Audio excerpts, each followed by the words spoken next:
All right, I'm here with Chance Wyatt, creator of comic books. I can see you.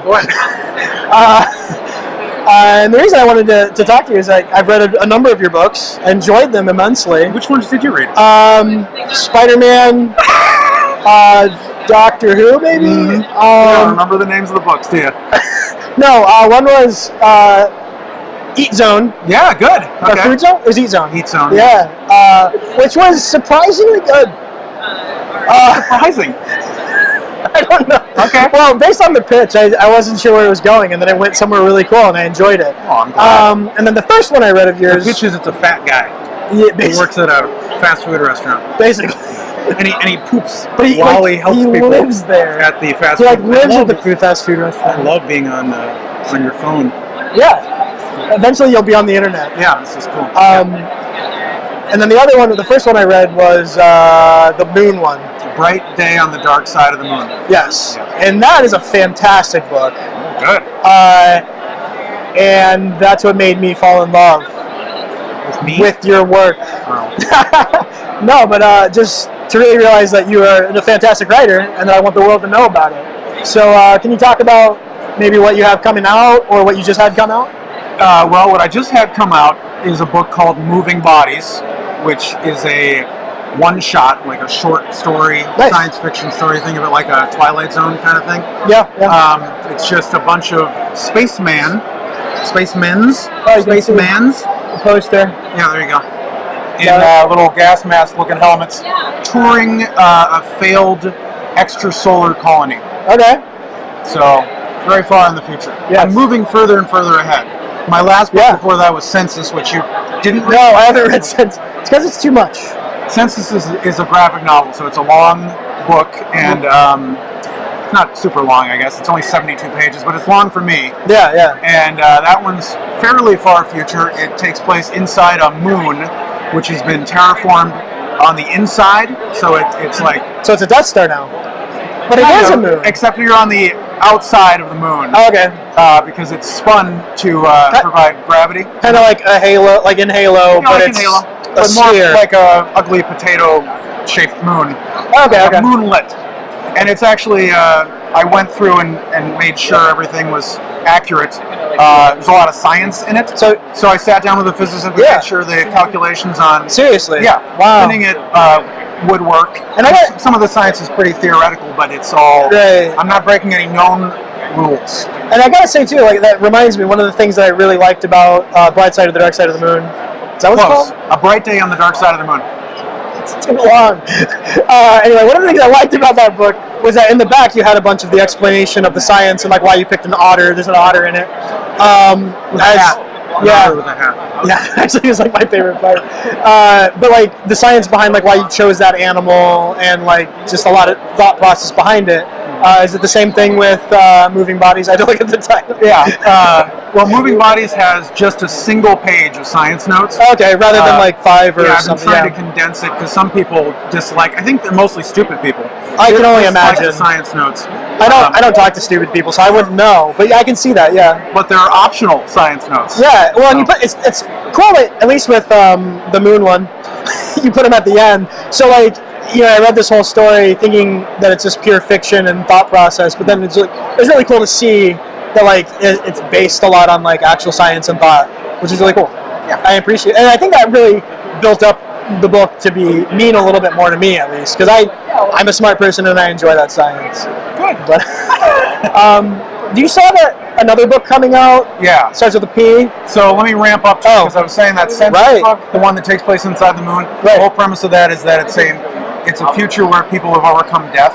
Right. So society is affected by the fact that people do not need to die anymore unless they choose to. Yes. And it's specifically about a man who the woman he loves decides to kill herself. Okay. Which is the only main way people die, unless there's a catastrophic injury. That's mostly how people die. Okay. And so it's a lot of drinking, being sad, walking around a space place. Hopefully this isn't too autobiographical. Anyway, I've never been to any moon. Well, so it's in that sense, it's not very autobiographical. But anyway. Yeah, I got you. Moving on. And then the next book that's coming out, which will be a Kickstarter at the end of this year. Okay.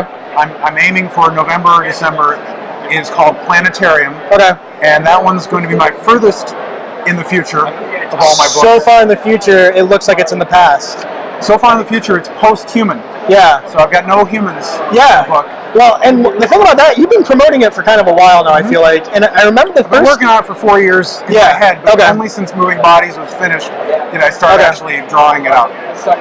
Marvel with this camera. Anyway, I remember the first time I saw like an image from it, I thought it was like a professional book. No, but like I also like I thought like it looked to me like so I assumed it was an image. Okay. Like just because of like the way it looked and stuff. It had a I'm hoping it'll be my best looking book.